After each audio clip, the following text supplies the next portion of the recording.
우리 찬송가 357장입니다.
오늘 보실 말씀은 누가복음 4장입니다.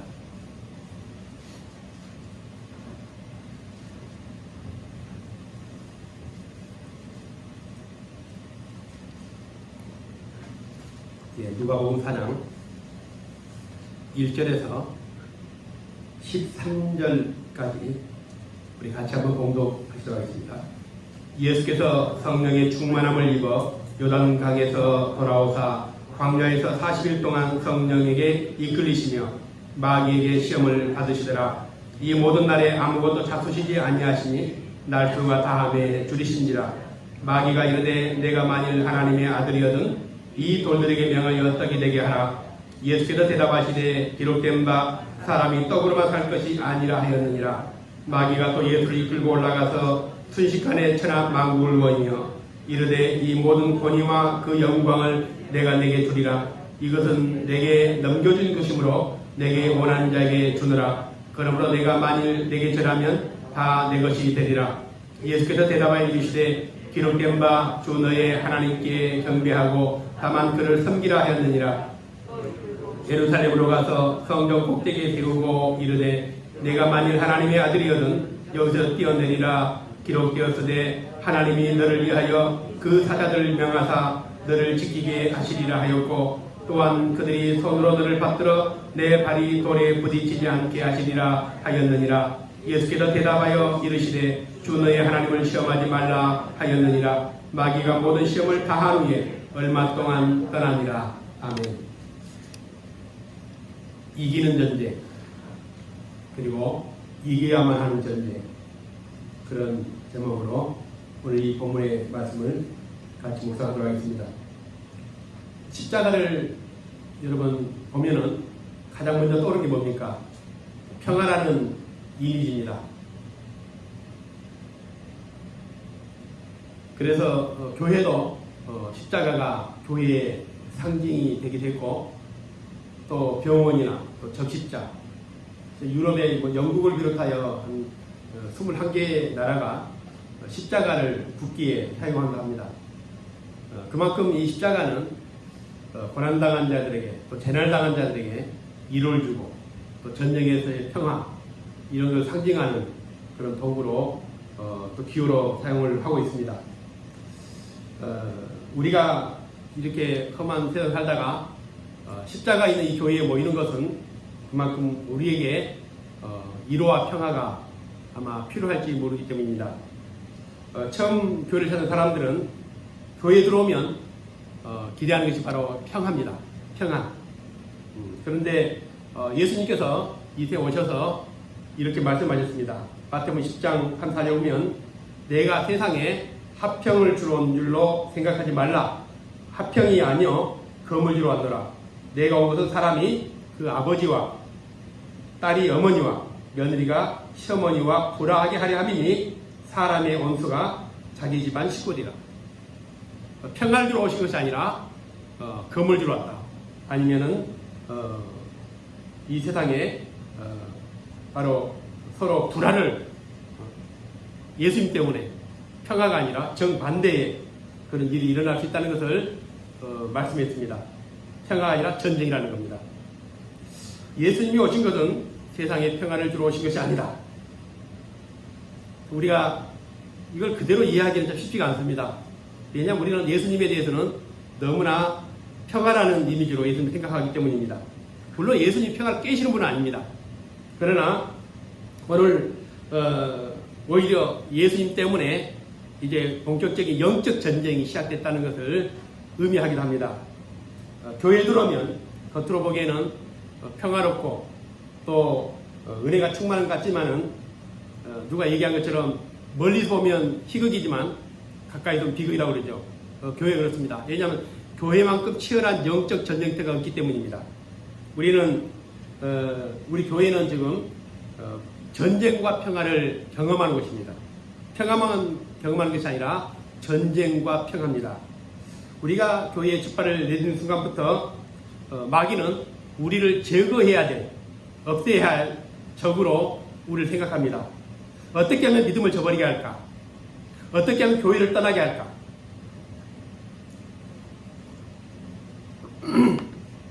어떻게 하면 실족에서 넘어지게 할까? 끊임없이 우리를 연구하고 우리에게 시선을 떼지 않는 게 바로 마귀입니다. 그런 의미에서 오늘 우리가 이곳에 나왔다는 그 자체만으로도 우리가 얼마나 이 엄청난 영적 전쟁에서 승리하고 있는가를 보여주는 증거이기도 합니다. 여러분은 우리가 이길 수 없는 큰 시련, 그리고 좌절, 유혹, 그리고 슬픔을 다 이겨내고 이 자리에 나온 겁니다. 군인들이 하는 일이 뭐냐면은 전쟁을 준비하는 겁니다. 사실 전쟁은 거의 하지 않습니다. 우리 아들도 군대 이제 갔다가 제대한 지 얼마 안 됐지만 2년 동안 전쟁을 해본 적이 없습니다. 그러나 2년 동안 한 게 뭐냐면은 훈련입니다. 전쟁을 가장한 훈련을 끊임없이 하는 게 군인들입니다. 언제 전쟁이 일어날지 모릅니다. 우리가 이 지구상에도 지금도 뭐 전쟁이 있는 곳이 부분적으로 있습니다. 평화를 우리가 평화 시대에 살아가고 있지만 언제 어느 때 전쟁이 일어날지 모르기 때문에 늘 긴장해야 되고 또 준비해야 되고 끊임없이 적에 대해서 동태를 살피고 그렇습니다. 마귀가 그렇습니다. 마귀는 우리가 믿음 좋다고 해서 마귀의 전쟁이 멈추지 않습니다. 우리가 기도 많이 한다고 해서 마귀가 우리를 전쟁에서 제외하지는 않습니다. 마귀는 우리가 상상했던 것보다 더 대단하고 더 엄청난 존재입니다. 마귀는 영적인 존재입니다. 우리는 이제 원하든 원치 아니하든 이제 영적 전쟁을 해야만 합니다. 전쟁이라는 것은 이기면 축복이지만 지게 되면 엄청난 재난과 고통, 형벌이 뒤따르게 됩니다. 그래서 우리는 어차피 이 전쟁을 해야 한다면 이제 이기는 전쟁을 해야 됩니다. 그 이기는 비결이 오늘 본문에 나와 있습니다. 예수님께서 오늘 사탄 마귀의 첫 번째 대결을 통해서 영적 전쟁에서 우리가 어떻게 마귀를 상대하고 이길 수 있는가 하는 그 비결을 우리에게 보여주셨습니다. 세상의 모든 전쟁이라는 것은 반드시 이기는 전쟁이 없습니다. 확률 게임입니다. 50대 50이죠. 강한 자가 이기는 게 아닙니다. 우리가 세계 역사, 전쟁 역사 보면은 강한 나라가 반드시 약한 나라를 이긴 전쟁 그렇게 많지 않습니다. 오히려 그 반대가 더 많았습니다. 미국이 베트남전 이겼습니까? 못 이겼습니다. 엄청난 화력을 쏟아붓고도 못 이겼습니다. 지금 미국에서 고전하고 있는 그 중동에서 보십시오. 한 나라도 제대로 이기지 못했습니다. 그만큼 강하다고 해서 반드시 전쟁에 승리한 건 아닙니다. 우리가 오늘 이 마귀와의 전쟁에서 확률 게임 50대 50 이런 전쟁을 치를 수가 없습니다. 한 번의 실패로 우리는 모든 것을 잃어버릴 수 있습니다. 반드시 이기만 하고 이 전쟁에는 우리 구원과 생명이 걸려있는 전쟁이라 합니다. 오늘 4장 1절 2절 보면 예수께서 성령의 충만함을 입어 요단강에서 돌아오사 광야에서 40일 동안 성령에게 이끌리시며 마귀에게 시험을 받으시더라. 이 모든 날에 아무것도 다투시지 아니하시니 날수가 다함에 줄이신지라. 오늘 신약에 첫 등장하는 게 마귀입니다. 사탄인데 이 사탄이 무모하게도 처음 전쟁의 대상이 누구냐면 예수님입니다. 가장 약한 자, 기도하지 않는 사람들, 교회에 왔다 갔다 하는 사람들, 그 사람들을 상대한 것이 아니라 바로 예수님을 상대했다는 겁니다. 그런데 그 예수님이 상태가 어떠냐면은 4장 1절에 예수님께서 성령의 충만함을 입으셨다고 말합니다. 그리고 뿐만 아니라 4장 2절에는 40일을 금식하신 후라고 그렇게 말씀합니다. 이럴 때 예수님을 시험의 상대로 예수님을 선택했습니다. 지금까지 우리 상식은 그렇게 생각하지 않았습니다. 좀 전에 말씀한 것처럼 기도하지 않는 사람들, 믿음이 없는 사람들, 성경도 읽지 않는 사람들, 몸으로만 교회를 다니는 사람들, 이런 사람들을 마귀가 시험할 거라고 생각했는데 오늘 마귀가 예수님을 상대한 건 놀랍지만 예수님이 성령에 충만하고 40일을 금식기도 한 다음에 감히 마귀가 예수님에게 도전했다는 겁니다.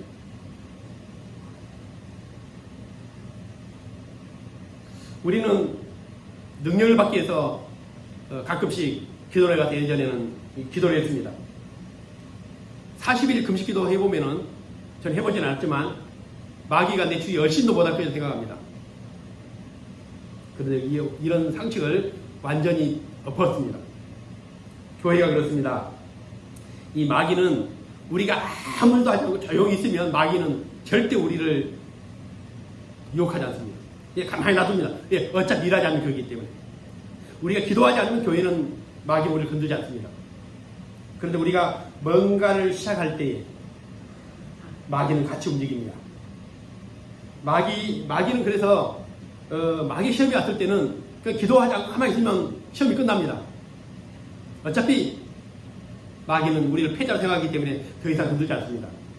그러나 우리가 교회를 위해서 하나님을 위해서 일하고 또 기도하고 헌신하고 그럴 때 마귀는 오늘 우리를 전쟁의 상대로 선택한다는 것입니다. 예수님이 40일 금식기도 끝난 후에 제일 먼저 이 사탄을 만나게 되는데 우연하게 사탄을 만난 것이 아니라 사탄을 아주 치밀하게 오늘 계획적으로 예수님에게 접근합니다. 아마 금식을 해본 사람들은 알 겁니다. 일주일만 금식하게 되면 영적으로 굉장히 충만합니다. 어떤 사람이 금식기도 10일하고 버스를 타고 내려오다가 너무 성령이 충만하니까 이렇게 했다는 겁니다. 버스야 멈출지어다. 그만큼 자기 능력이 이 성령에 충만하게 되면 혼동이 옵니다. 그런데 40일 금식해 보십시오. 얼마나 능력이 충만하고 성령이 충만하겠는가. 그러니까 마귀가 한 길로 왔다가도 천길 만길로 물러갈 줄 믿습니다. 아마 그런 게 이제 우리들의 일반적인 상식이고 믿음입니다. 그러나 마귀는 오늘 40일 금식이 됐고 성령이 충만했던 예수님을 찾아옵니다. 때를 놓치지 않고 찾아왔는데 가장 뜨겁고 가장 충만하고 가장 앞서서 일하는 사람들을 마귀는 타겟으로 삼는다는 겁니다. 마귀가 예수님 한 분만 이기면 예수님을 믿는 모든 사람들을 다 넘어지게 할 수 있기 때문에 오늘 예수님을 상대했던 것 같습니다. 교회도 마찬가지죠. 당연히 오늘 앞에서 일하는 목회자들, 또 중직자들, 이런 사람들에게는 마귀의 표적입니다.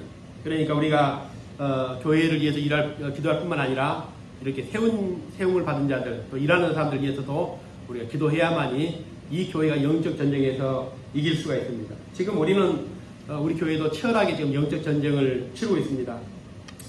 아마 우리처럼 뜨겁게 영적 전쟁을 치르는 교회도 없을 겁니다. 물론 힘들고 어려움도 있는데 저는 한편으로 이런 생각합니다. 정말 우리 교회가 이렇게 마귀에게 없어져야 할 존재, 마귀 우리를 넘어뜨리지 않으면 안 되는 그런 존재인가? 그만큼 대단한 존재인가? 이렇게 코로나 시대에도 우리 여전히 싸우고 있습니다. 마귀가 우리를 싸움 상대로 정했다는 것은 우리가 예수를 위해서 열심히 잘 나아가고 있다는 그런 증거이기도 하다고 저는 생각합니다. 그래서 오늘 우리가 보아야 될 것은 이 마귀의 전략이죠. 어떻게 마귀가 예수님을 이기려고 했는가? 4장 3절에 보면은 마귀가 이르되 내가 만일 하나님의 아들이거든 이 돌들에게 명하여 떡이 되게 하라. 돌이 떡이 되게 하라. 또 4장 7절에 보면 그러므로 내가 만일 내게 절하면 다 내 것이 되리라. 내게 절만 하면 이 모든 것을 다 내게 주겠다. 4장 9절에 보면 또 이끌고 예루살렘으로 가서 성령 꼭대기에 세우고 이르되 내가 만일 하나님의 아들이거든 여기서 뛰어내리라. 그렇게 말씀합니다. 이 돌들에게 명하여 떡이 되게 하라. 이건 제가 좀 할 수 없는 것 같습니다. 그 두 번째는 저는 할 수 있을 것 같습니다. 나에게 절하면 이 모든 것을 내가 다 내 것이 되리라. 이거는 뭐 얼마나 쉬운 일입니까? 그냥 무릎 꿇고 절하면 되는 거니까. 4장 9절에는 성령 꼭대기에 뛰어내리라. 이거는 머리가 깨지기 때문에 이건 안 될 것 같고. 그런데 우리는 안 되지만 이 세 가지는 예수님에게 굉장히 쉬운 일입니다. 이 기적도 아닙니다. 죽은 자도 살려내신 하나님이시죠. 예수님이시죠. 물을 포도주로 바꾸신 예수님이신데 돌을 떡이 되게 하지 못하겠습니까? 그렇게 쉬우면 그냥 하면 되는데 왜 굳이 이것을 시험이라고 하는가? 여러분 마귀가 누굽니까? 마귀는 우리가 마귀의 속도를 잘 모르는데 요한복음 8장 44절에 너희는 너희 아비 마귀에게서 났으니 이 마귀의 속성에 대해서 말합니다. 너희 아비의 욕심대로 너희도 행하고자 하느니라. 그는 처음부터 살인한 자요 진리가 그 속에 없으므로 진리에 서지 못하고 거짓을 말할 때마다 제 것으로 말하나니 이는 그가 거짓말장이요 거짓의 아비가 되었으며 마귀의 이 속성은 첫째도 둘째도 셋째도 거짓입니다. 그는 거짓말장이고 거짓의 아비가 되었습니다. 예수님은 마귀를 한마디로 표현을 하기를 거짓말장이요 거짓의 아비라. 우리의 가장 큰 적은 사탄 마귀인데 그것을 어떻게 하느냐? 마귀의 그런 전략이나 마귀의 그런 행동이나 마귀가 다가오는 시험들을 어떻게 할 수 있느냐? 거짓말이라는 겁니다. 거짓말하는 것에는 반드시 마귀가 역사한다는 겁니다. 왜 거짓말하는 것을 마귀의 역사라고 하는가 하면 살인이든 간음이든 도둑질이든 이런 어떤 죄라도 하나님 앞에 나와서 죄를 회개하면 용서를 받습니다. 용서받지 못한 죄가 있습니까? 근데 거짓은 다릅니다. 왜냐하면 거짓은 하나님까지도 속이는 것이기 때문입니다. 다른 모든 죄는 다 용서받지만은 우리가 진실이 없는 거짓은 용서받을 수 없습니다. 신앙 고백도 거짓을 할 수 있는 것이죠. 교회도 거짓을 할 수 있는 것이죠. 심지어는 사탄은 자신의 모습을 광명한 천사로 이장을 하기도 합니다. 신앙 고백, 이 모든 것도 다 거짓을 할 수 있습니다. 하나님의 이름, 거룩한 용어들을 써가면서 악한 자들이 얼마나 악한 짓을 합니까? 오늘 이 예수님 찾아 마귀를 보십시오. 4장 3절에 내가 만일 하나님의 아들이거든, 이게 무슨 말씀입니까? 마귀가 지금 예수님이 하나님의 아들인지 아닌지 몰라서 묻는 말이 아닙니다. 4장 우리가 지금 보고 있지만은 4장 34절에 보면 나사렛 예수여, 우리가 당신과 무슨 상관이 있나이까? 우리를 멸하러 왔나이까? 나는 당신이 누구인 줄 아노니 하나님의 거룩한 자입니다. 분명히 마귀는 예수님 누구인 줄 알았습니다. 그럼에도 불구하고 오늘 4장 3절에는 너가 만일 하나님의 아들이라면이라는 이 전제를 합니다. 마귀는 분명히 예수 누구인 줄 알고 있었습니다. 그렇다면 이 마귀가, 이 바쁜 마귀가 왜 굳이 이렇게 시간을 내가지고 예수를 찾아왔겠습니까? 더 중요한 말씀이 있습니다. 우리가 그 이해 가시면은 이제 예수님께서 요단강에서 세례를 받으시는 내용이 나오는데 3장 22절 보시면 이렇게 표현되어 있습니다. 성령이 비둘기 같은 형체로 그의 이에 강림하시더니 하늘로부터 소리가 나기를 너는 내 사랑하는 아들이라 내가 너를 기뻐하노라 하시니라. 이 장면이 뭐냐면 예수님이 요단강에서 세례요한에게 세례를 받으실 때에 성령이 비둘기처럼 쫙 임하는 그런 장면인데, 이 장면은 예수님뿐만 아니라 거기에 모였던 모든 사람들이 다 그 장면을 목격했습니다. 예수님이 하나님의 사랑하는 아들이라. 결코 이 사실을 마귀가 몰랐을 리가 없습니다. 그런데 이 마귀가 몰라서 예수님에게 너가 만일 진짜 하나님의 아들이냐라고 했던 이 말은 예수님에게 의심을 심어준 겁니다. 예수님 누굽니까? 예수님은 이 세상을 말씀을 창조하신 분입니다. 그런 분에게 다가가서 너가 만일 하나님의 아들이거든, 정말 그런가? 하나님 너를 정말 사랑하시는가? 정말 너가 하나님의 아들인가? 마귀의 시험은 이렇게 하나님에 대한, 자신에 대한 의심으로부터 시작하게 합니다. 한 번은 배를 타고 가면서, 제자들이 배를 타고 가면서 풍랑을 만납니다. 그때 제자들이 무섭답니다. 그동안 그 전에 예수님이 얼마나 많은 기적을 베풀었습니까? 그럼에도 불구하고 풍랑이 치자 제자들이 두려워합니다. 그때 예수님께서 어떻게 말합니까? 믿음이 없는 자들 왜 의심하느냐? 예수님이 하나님의 아들이라는 사실은 이미 갈릴리에서, 아니 요단강에서 하늘도 땅도 그 많은 사람들 다 예수님의 그 성령에 임하시는 그 장면을, 그 소리를 다 듣고 목격했습니다. 그러니까 또다시 확인한 겁니다. 너가 정말 하나님의 아들이냐? 여러분 안 넘어갈 것 같습니까? 정말 하나님이 존재하시는, 묻고 또 묻고 또 묻고, 그러면 그런가?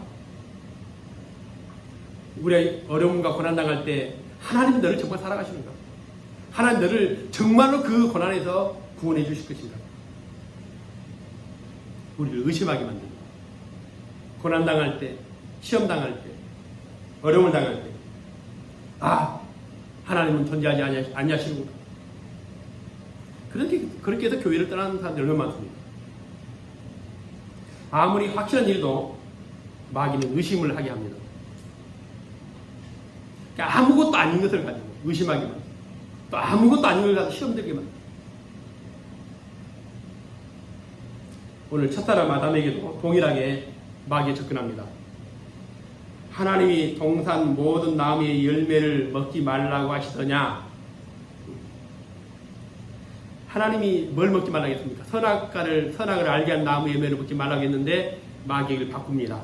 어떻게 바꾸냐? 동산 모든 나무의 열매라고 바꿉니다. 얼마나 중요합니까? 그러니까 이 아담이 동산 중앙에 있는 나무의 열매를 먹으면 너희가 죽을까 하노라. 이렇게 또 말 바꿉니다. 이런 말씀을 뱀에게 죽으리라는 말을 죽을까 하노라 이렇게 또 바꾸게 됩니다. 거짓말로 다가오니까 이렇게 거짓말로 또 상대를 대하게 되고 또 이 거짓의 함정에 빠지게 됩니다. 사탄은 이 기회를 놓치지 않습니다. 무슨 말씀이냐? 너는 결코 죽지 않을 것이다. 하나님은 죽는다 했지만 이 선악과를 이 나무의 열매를 먹는다 해도 결코 죽지 않는다. 너는 하나님 처음 될 수 있다. 그 말을 듣고 나니까 조금 전까지는 먹어서는 안 된 나무였는데 오늘 이 마귀의 얘기를 듣고 나니까 갑자기 선악과가 먹음직스럽게 보이기 시작합니다. 그러니까 아는 걸 의심하게 만들고 의심한 것을 거짓으로 만듭니다. 그래서 결국 하나님을 떠나게 만듭니다. 돌이 떡이 되게 하고 사탄에게 엎드려 절하고 성전 꼭대기에서 뛰어내리는 일. 이것은 예수님에게 있어서 식은 죽은 먹는 것보다 더 쉬운 일입니다. 그런데 예수님께서 왜 이 세상에 오셨습니까? 돌을 떡으로 만들기 위해서 오셨습니까? 물을 포도주로 만들기 위해서 오셨습니까? 아닙니다. 오직 예수님 오신 것은 아버지의 일입니다. 그 아버지 일이라는 것은 뭐냐면은 바로 십자가에서 고난당하시고 죽으셔서 만민을 구원하시는 일. 이것이 이 세상에 오신 예수님의 목적입니다. 그래서 예수님은 나는 내 아버지의 일을 이루러 왔노라.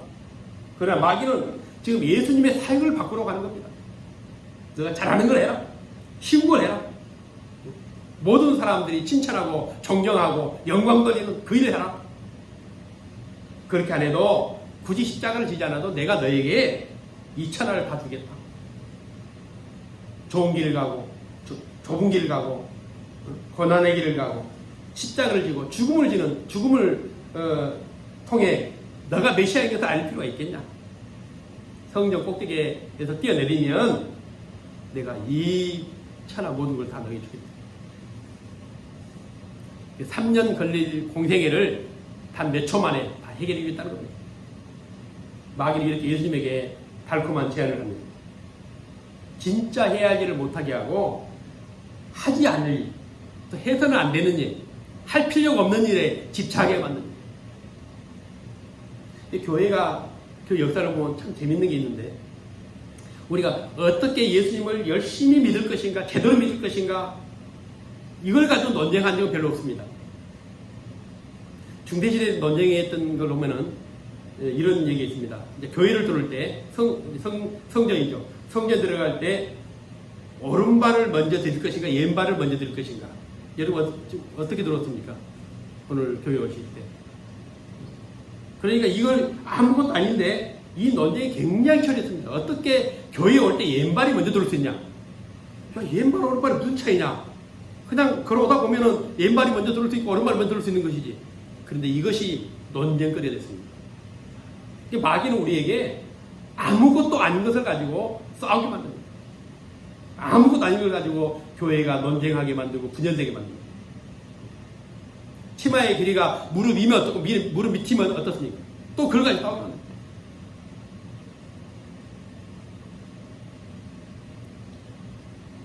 교회가 어이없는 일을 가지고 싸우게 만듭니다. 때로는 어떤 것이 경제적이 효율적이냐. 우리가 이제 교회를 운영하다 보면 경제적인 것도 필요하고 효율적인 것도 필요합니다. 그러나 영혼을 구원하는 교회가 결코 모든 것을 경제적으로 효율적으로는 할 수 없습니다. 그러니까 세상에서 아주 치밀하고 정직하고 원칙주의자들이 교회에 적용이 안 되는 게 뭐냐면은 너무 비효율적이거든요. 마귀는 또 그런 사람들에게 비효율적인 교회 운영을 가지고 또 문제를 삼게 만듭니다. 예수 보십시오. 때로는 양 한 마리를 구하기 위해서 99마리 양을 버려두고 가지 않습니까? 그게 예수님의 구원관이죠. 굉장히 우리 경제적으로 설명이 안 되는 일입니다. 교회의 전도, 선교, 이 모든 하나님의 사역들은 때로는 어찌 보면 굉장히 비효율적입니다. 이 교회를 보면은 그런 시각으로 보면 교회에 머슴투성이죠. 모든 게 문제가 됩니다. 그걸 가지고 논쟁하고 교회로 싸우고, 마귀는 아무것도 아는 일에 싸울 명분을 줍니다. 야, 그래도 되겠냐? 교회가 저러면 되겠냐? 목사 저러면 되겠냐? 그렇게 해서 교회를 싸우게 만들고 분열되게 만들고. 오늘 예수님이 못 하신 걸 가지고 시험했다면 모르겠지만 예수님은 얼마나 하실 수 있는 일입니다. 그러나 그것이 구원과는 전혀 상관이 없습니다. 마귀는 자기의 뜻대로만 해주면 천하를 다 주겠다고 했습니다. 근데 여기에 함정이 있는 것이죠. 마귀가 예수님에게 약속했던 게 뭡니까? 내가 원하는 대로 한다면 이 모든 것을 천하를 다 주겠다. 마귀는요, 새 한 마리도 땅에 떨어지지 못합니다. 아무리 힘도 건데도 없습니다. 그럼에도 불구하고 있는 것을 다 줄 것처럼 이렇게 한다면 천하 줄 것이고 돈을 줄 것이고 명예 줄 것이고, 거기에 속아가지고 거짓의 아비에게 복종하는 자들이 얼마나 많습니까? 교회를 상대로 얼마나 악한 짓을 합니까? 돈도 주고 행복도 줄 것 같죠? 결국 돈도 있고 행복도 있고 믿음도 있고 다 이렇게 됩니다. 마귀는 우리에게 아무것도 줄 게 없습니다. 마귀가 줄 수 있는 것은 멸망밖에 없습니다. 신명기 28장에 보면은 우리가 누리는 모든 축복의 배후에는 하나님이 계십니다. 하나님만이 우리를 축복할 수 있습니다.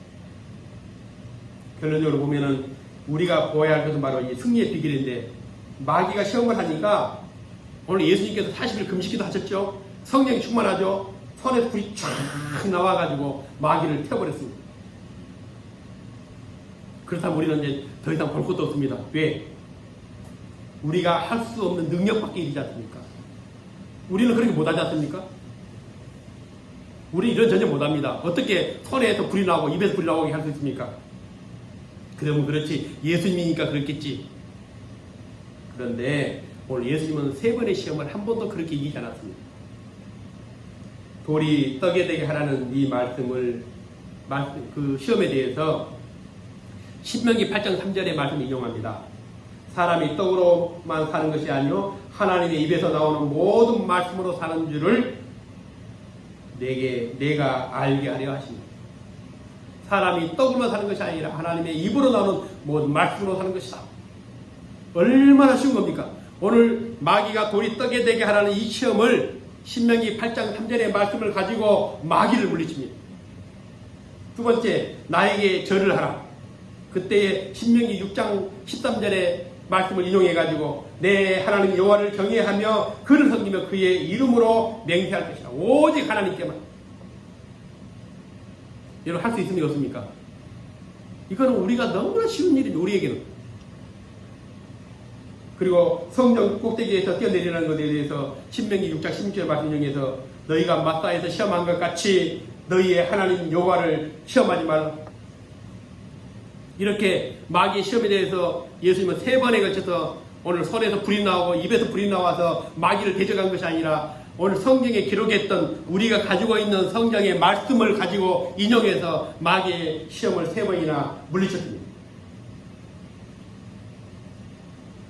에베소 6장 17절에 보면 영적 전쟁을 하는 전사들에게 우리가 가져야 될 무기를 말씀하는데 성령의 검, 곧 하나님의 말씀을 가지라고 말합니다.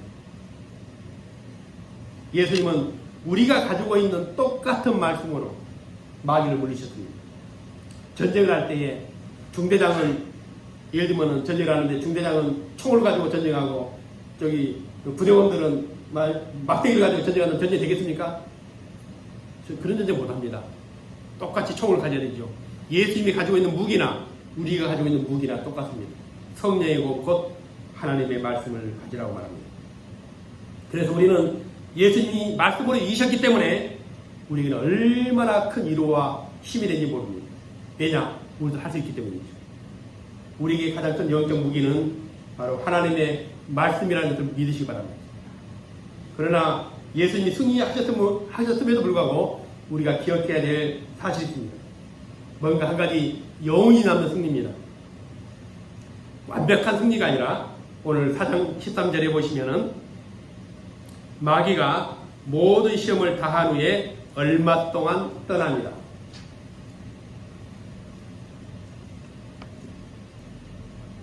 결론은 예수님께서 마귀 시험을 물리쳤지만 그 승리가 영원히 남는 승리죠. 마귀가 얼마 동안 떠났다는 겁니다. 그래서 히브리서 4장 15절에 보면 모든 일에 우리와 한결같이 시험을 받은 자, 마귀가 한 번의 패배로 이 모든 전쟁에서 항복하고 떠난 것이 아닙니다. 그는 끊임없이 예수님의 주의를 서성거리면서 예수를 시험합니다. 마지막에 십자가를 졌을 때도 똑같이 접근합니다. 십자가 위에서 내려와라. 너가 만일 하나님의 아들이고 십자가에서 내려와라. 그러나 우리는 오늘 기억할 것이 있습니다. 아담과 하와는 마귀의 시험에서 넘어졌고 실패했지만 예수님은 우리에게 그 시험을 이기는 것뿐만 아니라 시험을 이기는 비결까지도 우리에게 가르쳐줬습니다. 이스라엘 백성들은 광야에서 시험에서 멸망당했지만 예수님은 가장 먼저 이 광야에서 친히 우리에게 승리의 그런 비결을 보여주셨습니다. 우리 앞에는 수많은 유혹과 시험들이 있습니다. 아직 이 전쟁은 끝나지 않았습니다.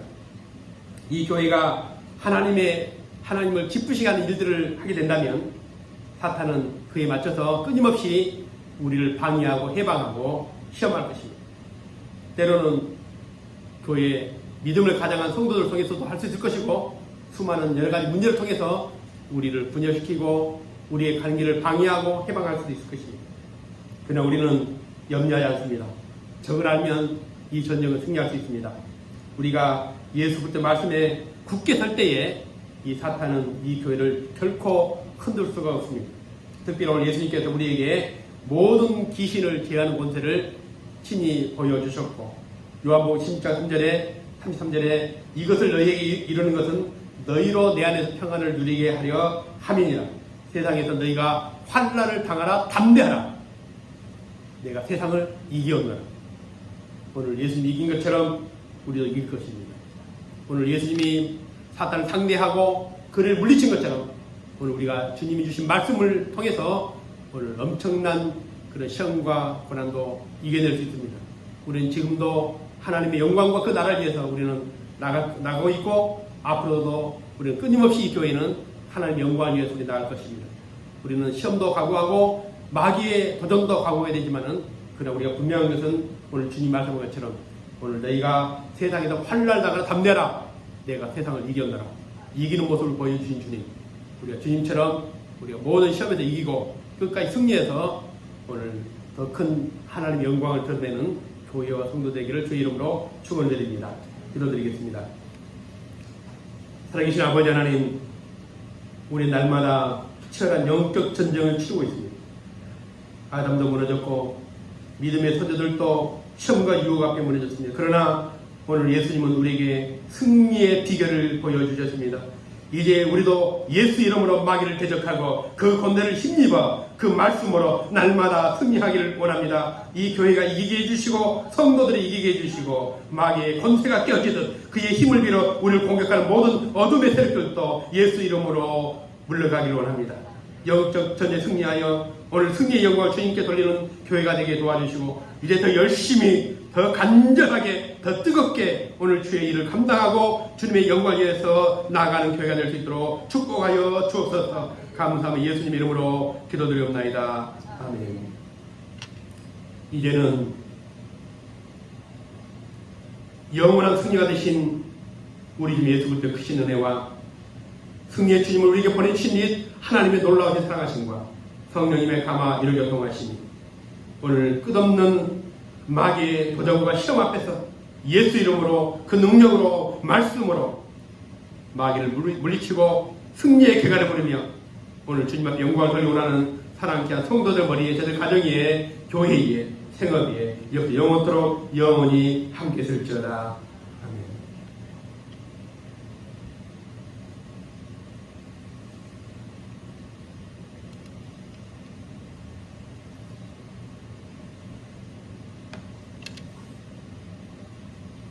광고 드리겠습니다. 이제 다음 주부터는 이제 11시 이제 12월 달이기 때문에 고민이 많습니다. 그런데 물론 일부 교회에서는 예배를 조심스럽게 드리기도 했지만 지난주 이번 주 2주 동안 좀 조심을 했습니다. 저희들이 좀 병원을 다녀보니까 이 코로나는 아니지만 건강에 관리가 잘 되면 얼마나 어려움이 있을까 그런 염려 때문에 좀 조심하게 예배를 드렸는데 다음 주에는 11시에 여기서 예배를 드리고 다음 주가 이제 13일입니다. 13일 맞죠? 13일인가요? 네, 20일, 27일 그렇죠. 그래서 지금 올해 못한 게 좀 많이 있습니다. 지금 코로나 때문에 저도 이제 다음 주에는 어떤 교회에서 지금 장례식을 한다고 저한테 축사를 해달라고 그러는데 제가 어제 만나서 그랬어요. 아니 목사님 이런 시국에 교회에서 그런 행사를 하면 되겠습니까? 이미 코로나가 좀 잠잠해지니까 계획을 했는데 이렇게 될 줄 몰랐다는 겁니다. 그래서 이제 뭐 마스크 쓰고 식사하지 않는 걸 해서 뭐 하겠다고 하는데 우리 교회도 올해 넘어가면 안 될 일 중 하나가 장립식입니다. 그래서 이달 마지막 주에는 해야 되지 않겠는가. 그런데 이제 예부 손님은 어차피 초대를 안 하고 그것이 뭐 형식이 중요한 건 아닙니다. 우리가 이제 하나님 앞에서 투표했고 그렇기 때문에 우리 교회 행사로 그냥 우리 성도들끼리 해서 우리가 안수하고 해서 마무리를 쳐야 되겠다는 생각이 듭니다. 그래서 여러분 기도해 주시고 지금 이제 한 3주 남았는데 13일, 20일, 27일 우리가 예배를 드릴 때 좀 건강에 특히 조심하고 그렇게 해서 관리를 잘 하시고 또 우리가 모여도 이제 식사하지 않는 것도 그 이유 때문입니다. 그래서 여러분들 이제 오늘 마무리 좀 잘 짓고 또 아울러서 이제 교회 문제가 지금 이제 올해 안에는 거의 마무리가 되지 않을까라는 생각이 듭니다. 그래서 지금 일부 뭐 좀 남아있는 문제도 있지만 잘 될 겁니다. 그래서 여러분 기도해 주시고 다음 주에는 11시에 예배를 드리도록 하겠습니다. 감사합니다.